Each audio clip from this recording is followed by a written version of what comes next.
Hello friends, नमस्कार। स्वागत है आप सभी लोगों का। दोस्तों, आज की कहानी मेरे जीवन में घटी एक सच्ची घटना पे आधारित है। तो उम्मीद करती हूँ आपको ये कहानी पसंद आएगी और आप इसको ज़रूर लाइक करेंगे। और अगर आपका कोई ऐसा अनुभव रहा हो तो आप ज़रूर कमेंट में मुझे बताना। तो चलिए दोस्तों, स्टार्ट करते हैं अपनी कहानी को। और आज की कहानी का टाइटल है वो क्या था। तो चलिए दोस्तों, शुरू करते हैं। क्या भूत प्रेत होते हैं? इनको लेकर आपका क्या अनुभव रहा है? मेरे घर में तो कोई भी भूत प्रेत जैसी चीज़ को नहीं मानता, पर इनको लेकर मेरा जो अनुभव है आज उसको आप लोगों के साथ शेयर कर रही हूँ। यह मेरे जीवन का सच्चा अनुभव है, इसीलिए यह कहानी भी बिल्कुल सच्ची है। बात मेरे बचपन की है। तब मैं 8 से 9 साल की थी। मेरा गांव उत्तराखंड के सुदूर पहाड़ों पर स्थित है। वैसे तो उत्तराखंड देवभूमि है, पर यहाँ पर भूत प्रेतों का बोलबाला भी अधिक रहता है।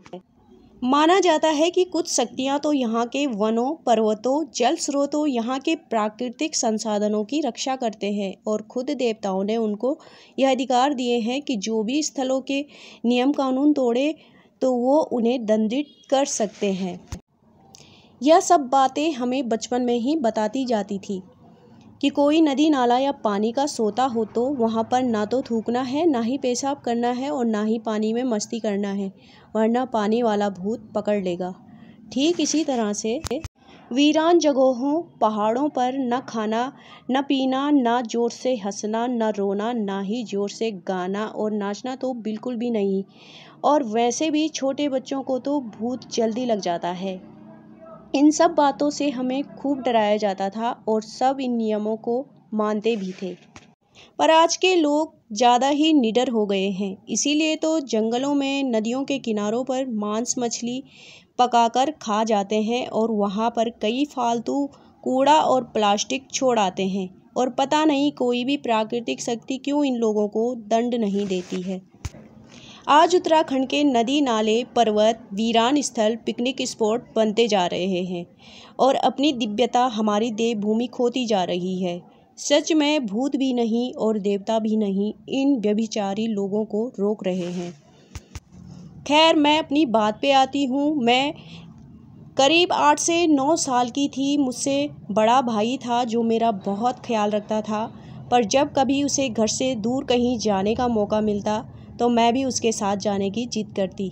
वह मुझे नहीं ले जाता क्योंकि बड़ा भाई होने के नाते उसे मेरा ख्याल रखना होता और माँ भी उसे सख्त निर्देश देती कि छोटी बहन का ख्याल रखना। मेरी वजह से उसकी मौज मस्ती में बाधा न पड़े तो वह भी जिद करता, ना, इसे नहीं ले जाऊँगा। इस लड़ाई में कभी वह जीतता तो कभी मैं। एक बार गांव से दूर खड़ी पहाड़ियों पर कुछ लोग अपनी गायों को चराने जा रहे थे, तो भाई को भी मन हुआ कि आज गाय चराने को वह जाएगा, वह भी दूर उन पहाड़ियों पर। तो बहुत मनाने के बाद मेरी माँ मान गई। अभी तक मुझे कोई खबर नहीं थी, लेकिन माँ जब उसे जोर जोर से निर्देश दे रही थी कि देखो, उतनी दूर जा तो रहे हो, वह भी पहली बार अपनी जिद करके, कुछ होगा तो फिर देख लेना। जैसे ही मैंने सुना मैं दौड़कर भागी। माँ से पूछा कहाँ जाना है, तो भाई ने माँ को इशारों में चुप रहने के लिए बोल दिया। अब तो मैं भी चुप कहाँ रहने वाली थी। बहुत जिद करी और सब पता भी चल गया और माँ को भी मना लिया। उन पहाड़ियों पर जाना तो मेरा सपना ही था। भाई मुँह बनाकर रह गया। बड़बड़ाता हुआ वह बोला, इसको वहीं छोड़कर आ जाऊँगा। मुझे डर भी लग रहा था कि कहीं सच में न छोड़ के आ जाए। उसने आखिर तक प्रयास किया माँ को मनाने का कि मुझे न भेजे। इस बीच कई बार उसने एक बात बोली जो मुझे डरा रही थी। क्यों आ रही है यह? भूत लगेगा ना उस डांडे का, यानी कि पहाड़ का, तब पता चलेगा। यह बात हर बार सुनकर मेरे रोंगटे खड़े हो रहे थे, पर अपना डर मैंने बयान नहीं किया। बस मुझे तो उन पहाड़ियों पर जाना था जिनको हम बस दूर से देखते रहते थे। खैर, माँ ने भी बोला, अगर गिरोगी या चोट लगेगी तो रोना मत और ज़्यादा हंसना भी मत, नहीं तो भूत लगेगा। अब तो डर और लगने लगा। कुछ खाना मत, बाल मत खोलना, नाचना गाना तो भूल कर भी नहीं। यह सब बातें दिमाग में बिठाकर मुझे भेज ही दिया गया। मेरा भाई रास्ते में भी अपना डर दिखाकर मुझे वापस भेजना चाहता था। चल तू आज, वहीं छोड़कर आऊँगा, भूत लगेगा तब पता चलेगा। यह सब बातें सुनते सुनते हम उन पहाड़ियों पर पहुंच ही गए। वो पहाड़ियां टॉप पर थी, इसीलिए वहां से कई और पहाड़ियां दिखती थी और उन पर बसे पहाड़ी गांव। बहुत ही सुंदर दृश्य थे। हम सब अपने अपने खेलकूद में व्यस्त और गाय भी चर रही थी। काफ़ी देर खेलने के बाद बच्चों को और मेरे भाई को याद आया कि गाय कहाँ गई। वहां देखा तो दूर दूर तक कहीं नहीं, शायद वह पहाड़ी के पार चली गई थी और दिख नहीं रही थी। मेरे भाई ने मुझे निर्देश दिया कि मैं वहीं पर रहूं जहां पर हम खेल रहे थे और हम लोग गाय लेकर आते हैं। सुनकर मेरे पसीने छूट गए, क्योंकि वह पहाड़ी के पार जाते तो फिर मुझे किसी ने नजर न आना था। पर बड़े भाई का खौफ भी बहुत था, इसीलिए उसकी बात काट भी नहीं सकती थी। वह गए और मैं वहां पर अकेली, दूर दूर तक कोई नहीं। मेरे भाई के वह शब्द मेरे कानों में जोर शोर से गूंज रहे, भूत लगेगा ना, तब पता चलेगा। लगता है आज तुझे वही बुला रहा है। मैं कांप रही थी, बार बार यही लग रहा था कि कोई है जो मुझे घूर रहा है और वह मुझ पर कभी भी हमला कर सकता है। खैर कुछ देर बाद सब आ गए और अब घर वापस आने का भी टाइम हो गया। मेरे भाई को छोड़कर सब मुझसे मेरी खैरियत पूछने लगे। सब बोलने लगे कि इसका चेहरा ऐसे कैसे हो गया, क्या हुआ तुझे, तबीयत ठीक है? उनमें से एक ने कहा, कहीं उस पर छल तो नहीं लग गया? छल यानी कि भूत प्रेत।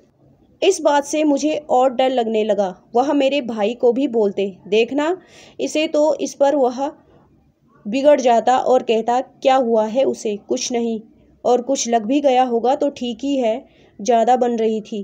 खैर घर पहुँचे, माँ से मिलकर सुकून मिला और कुछ देर में मैं सब कुछ भूल गई। उस दिन इतनी दूर आने जाने के कारण नींद कब आ गई पता नहीं चला। शायद मैंने खाना भी नहीं खाया रात को, और मैं किस बिस्तर पर लेटी थी यह भी पता नहीं था। अचानक रात को मेरी नींद टूटी तो पाया कि मैं अपने वाले बिस्तर पे नहीं हूँ, जो बेड खिड़की की तरफ था उस पर हूँ। खिड़की से याद आया, खिड़की तो खुली होगी, क्योंकि गर्मियों के दिन थे, क्योंकि खिड़की से मुझे बहुत डर लगता था, वह भी तब जब वह खुली रहती हो। देखा तो मेरा डर और भी बढ़ गया। वहाँ पर कोई बैठा था, क्योंकि हमारा घर पुराने पहाड़ी घरों की तरह बनाया गया था, जिनकी खिड़कियाँ अंदर की तरफ खुलती और उनमें कोई भी आसानी से बैठ सकता था। वह कौन है? यह प्रश्न दिमाग में आते ही मेरे पसीने छूटने लगे, मेरी आवाज़ जम गई, हाथ पैर जाम हो गए। खुद को उठाना चाहा, पर शरीर इतना भारी कि हिल भी नहीं पा रही थी। चिल्लाना चाहा तो आवाज़ गायब, आ ही नहीं रही थी। सब कुछ जाम सा हो गया था। बस कुछ था तो पसीना ही पसीना। शायद जीवन में इतना पसीना पहली बार हुआ होगा मुझे।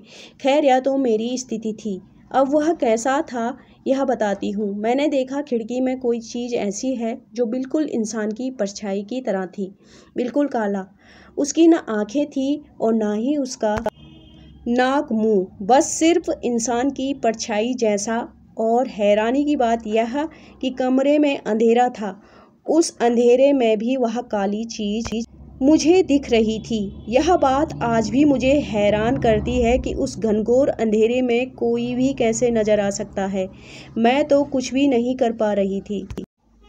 आखिर मैंने अपनी आंखें बंद की और राहत की सांस ली कि कम से कम इतना तो मैं कर पाई। मैं सीधे लेटी हुई थी। मैं खिड़की की तरफ पीठ करना चाह रही थी। करवट लेने की कोशिश की तो लगा मेरे सीने पर कोई बहुत बड़ा बोझ रख दिया गया है।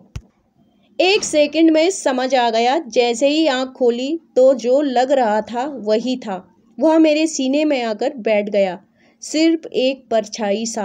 अब तो मेरा सांस लेना भी मुश्किल हो रहा था। क्या करूं, कहाँ छुपाऊं खुद को जिससे यह चला जाए। अपना जो चद्दर ओढ़ा था उसे खींचा और पूरा मुंह छुपा दिया। कमाल की बात यह थी कि यह सब करने के लिए मुझ में ताकत कहाँ से आई। जो शरीर बिल्कुल जम चुका था, हिल भी नहीं पा रहा था, उसमें हरकत हो रही थी।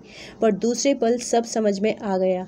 जैसे ही मैंने खुद को चद्दर में लपेटा और छुपी, अगले ही पल उसके दो काले हाथ बढ़े और बिल्कुल रुमाल की तरह मेरा चद्दर हटा दिया। यकीन मानिए मैंने कितनी ताकत लगाई थी। उस चद्दर को अपनी दोनों हाथों से टाइट पकड़ रखा था, पर उसके सामने मेरी ताकत तो उस धूल के समान थी जिसे हम फूंक मारकर उड़ा दें।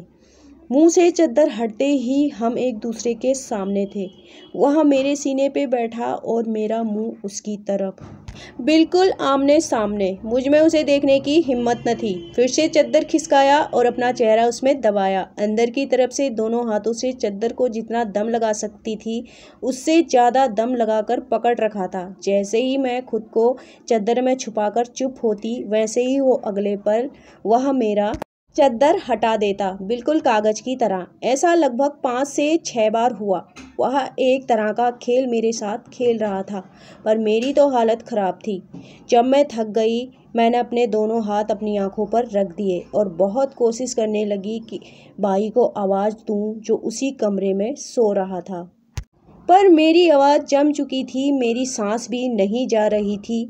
मैं रो रही थी। मुझे लग रहा था कि अब वह मेरे हाथ भी पकड़ लेगा, पर अचानक रोते रोते मेरी आवाज़ आने लगी। यकीन मानिए, यह अपने रोने की आवाज़ आते ही मैंने राहत की सांस ली। जैसे ही आवाज़ आई, मैं बहुत ज़ोर ज़ोर से चिल्लाकर रोने लगी। तभी एक आवाज़ ने मुझे टोका, क्या हो गया तुझे? यह आवाज़ सुनकर मुझे इतना सुकून मिला क्योंकि यह आवाज़ मेरे भाई की थी। फिर महसूस हुआ कि कुछ हल्का हुआ, सांस भी ठीक ठाक ले पा रही हूँ क्योंकि इसने मेरी सांसें भी भारी कर दी थी। एक घुटन सी थी। भाई की आवाज़ सुनते ही मैंने एक ही रट पकड़ी, लाइट चला, कोई है। पता नहीं कितनी बार मैं चिल्लाई, इस पर मेरा भाई चिल्ला पड़ा, भूत है क्या जो इतना ड्रामा कर रही है? यह भूत शब्द सुनते ही फिर से मेरे रोंगटे खड़े हो गए। मैंने भी सोच लिया कि लाइट जलाकर ही रहूँगी इससे, चाहे मुझे मारे ही। मैंने कहा, तू लाइट जला। फटाफट लाइट जला। मैं इतनी जोर जोर से चिल्ला रही थी कि हर कमरे में मेरी आवाज़ जाने से सब लोग जाग गए। भाई ने लाइट जलाई, मेरी माँ भी आ गई। मैंने सबको सब कुछ बताया, पर किसी ने मेरा यकीन नहीं किया। उनके हिसाब से मुझे भूत का सपना आया होगा और मैं डर गई। लेकिन आज तक किसी ने मेरा यकीन नहीं किया। पर वह पसीना, वह डर और वह घुटन जो मैंने झेली, वह सपना थोड़ी ना था। पर यकीन कौन करे, इस घटना के बाद मैं फिर कभी अकेले नहीं सोई। लगभग 20-25 साल बाद इस डर से मैंने छुटकारा पाया। और सीधे पीठ के बल सोने में तो आज भी मुझे डर लगता है। आपका कोई ऐसा अनुभव जीवन में रहा है क्या? तो ज़रूर बताना। Thanks for watching.